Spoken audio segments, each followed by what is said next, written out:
Hi friends, welcome to my channel. நம்ம சேனலில் நம்ம இன்றைக்கி என்ன பார்க்க போகிறோன்னு பார்த்தீங்கன்னா, சாம்பார் ரெசிபி தாங்க. ரொம்ப சிம்பிளாக சூப்பராக எப்படி செய்கிறதுன்னு பார்க்க போகிறோம். என்ன சாம்பார் வைக்க போகிறோன்னு பார்த்தீங்கன்னா, பீட்ரூட் வச்சு தாங்க சாம்பார் எப்படி செய்கிறதுன்னு பார்க்க போகிறோம். சாம்பார் எப்போ ஒரே மாதிரி செய்யாமல் டிஃப்ரெண்ட்டாக இந்த மாதிரி செஞ்சு கொடுத்திங்கன்னா சாப்பிட்றவங்களும் நல்லா டிஃப்ரெண்ட்டாக சாப்பிட்டுட்டு கேட்டு விரும்பி வாங்கி சாப்பிடுவாங்க. நம்ம சேனல் இது வரைக்கும் சப்ஸ்கிரைப் பண்ணாதீங்க, சப்ஸ்கிரைப் பண்ணிவிட்டு அப்படியே லைக் பண்ணிக்கோங்க ஃப்ரெண்ட்ஸ். இப்போ வாங்க வீடியோக்குள்ளே போய் சாம்பார் எப்படி செய்கிறதுன்னு பார்க்கலாம். நான் பாசிப்பருப்பு எடுத்திருக்கேங்க. ஒரு 100 கிராம் அளவுக்கு பாசிப்பருப்பு எடுத்து தண்ணியெலாம் விட்டு நல்லா கழுவி எடுத்து வச்சுருக்கேன். ஒரு 10லேருந்து 15 பூண்டு நல்லா உரித்து சேர்த்துக்கலாங்க. ஒரு கைப்பிடி அளவுக்கு சின்ன வெங்காயம் உரித்து சேர்த்துக்கலாம்.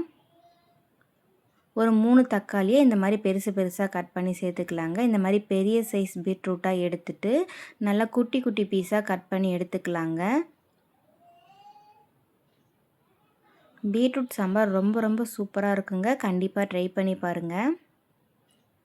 இப்போ எல்லா பீட்ரூட்டையும் நம்ம நல்லா இந்த மாதிரி குட்டி குட்டி பீசஸாக கட் பண்ணி எடுத்துக்கலாம். கட் பண்ணி எடுத்துகிட்டு தண்ணி விட்டு நல்லா அலசிட்டு நம்ம பருப்போடையே சேர்த்துக்கலாங்க.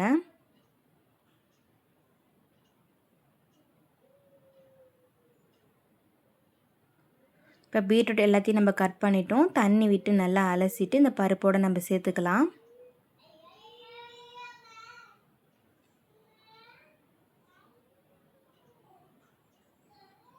இந்த சைஸ் பீட்ரூட் கட் பண்ணால் கரெக்டாக இருக்குங்க. இல்லை இன்னும் கொஞ்சம் பெருசாக வேணுனாலும் நீங்கள் கட் பண்ணிக்கோங்க. இது மீடியம் சைஸாக இருக்கும். இப்போ எல்லா பீட்ரூட்டையும் நம்ம இதோடு சேர்த்துட்டோம்.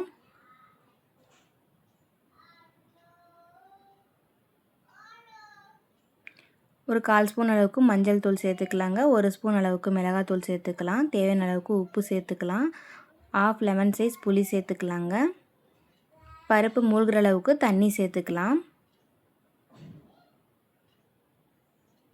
சாம்பார் தூள் ஒரு 1/2 ஸ்பூன் வர மாதிரி சாம்பார் தூள் சேர்த்துக்கோங்க. இது எல்லாத்தையும் சேர்த்துட்டு நல்லா இந்த மாதிரி கலந்து விட்டுடலாம்.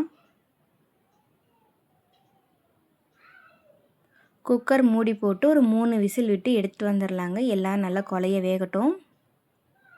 இப்போ விசில் விட்டு எடுத்துகிட்டு வந்துட்டோங்க. நல்லாவே பருப்பு காயெல்லாம் நல்லா வெந்துருச்சு.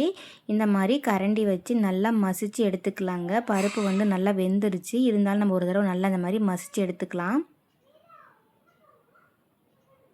குக்கரில் 3 விசில் விட்டு இறக்குனிங்கன்னா சூப்பரான பீட்ரூட் சாம்பார் தயாருங்க.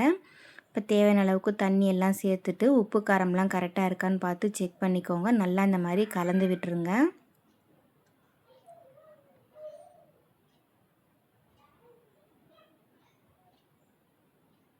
இப்போ இது கூட ஒரு ஸ்பூன் அளவுக்கு தேங்காய் துருவல் சேர்த்துட்டு ஒரு கைப்பிடி அளவுக்கு மல்லித்தலையும் சேர்த்துக்கலாம். இப்போ ஒரு தாளிப்பு கொடுத்துடலாங்க.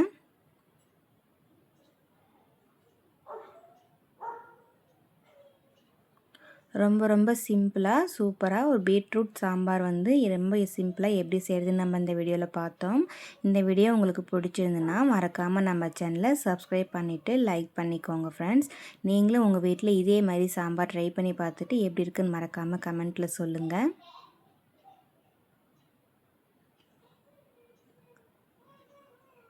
வேற ஒரு பாத்திரத்துக்கு இதை நம்ம மாற்றிக்கலாம்.